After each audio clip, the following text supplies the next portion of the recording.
only in summer. From Twillingate, we went to Grand Falls, Windsor, and called upon Dr. Budden at his residence. Dr. Budden is also the president of Newfoundland chapter of the Ahmadiyya Muslim community. Iceberg capital of the world.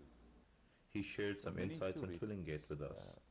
From all over Canada and from all over the world, they come to Twillingate to see the iceberg, and they like to hear the iceberg pop, open up, like a pistol shot.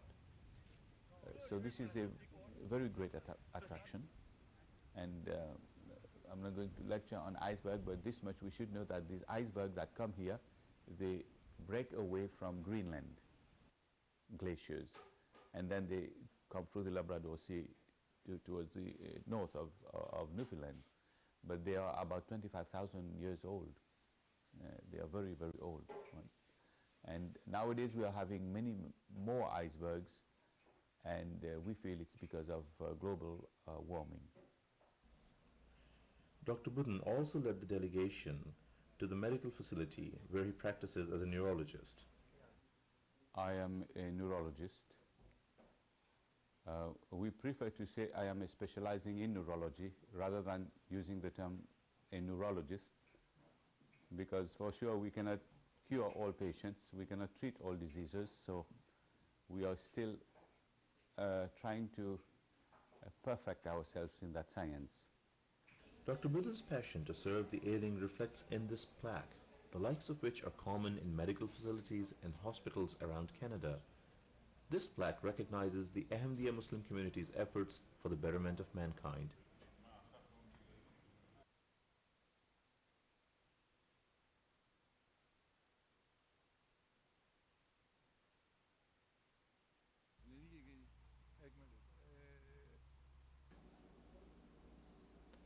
The Atlantic salmon, or Salmo salar as it is classified scientifically, is an important part of the North Atlantic waters and has been a part of the habitat both as an ecological factor and as a huge delicacy. Once thriving as a species, the popular fish became endangered due to extensive hunting and natural predation.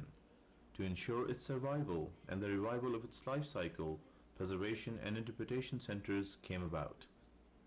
This is why the Fish Ladder Seminoid Interpretation Center of Newfoundland plays an important role in the preservation of the Atlantic salmon.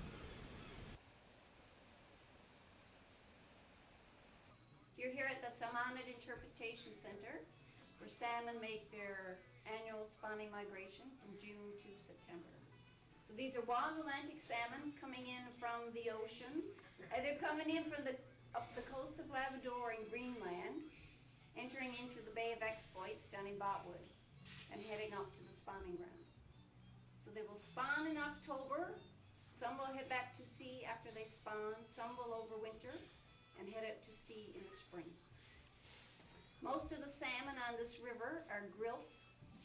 That means they spend 1 year in the ocean and then they come back. So they tend to be smaller salmon, between 3 and 6 pounds. The biggest salmon we've seen on the river go through our ladder has been about 20 pounds. But you only see 1 or 2 like that. Large windows show visitors and salmon enthusiasts a close-up of the busy feeding fish. The purpose of the center in a capsule is to provide a familiar environment to the fish, both for feeding and spawning cycles.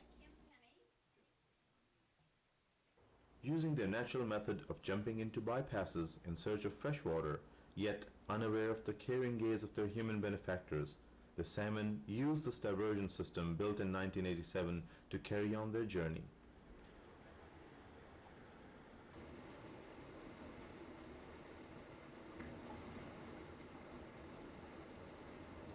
The Grand Falls Dam, interjected into the system, provides power and water flow that help in various ways, one of them key to the salmon's travels.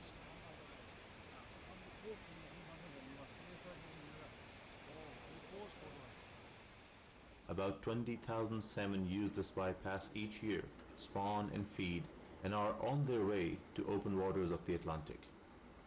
To ensure every angle of research is complete, radiotech is inserted into randomly selected salmon to better monitor their course.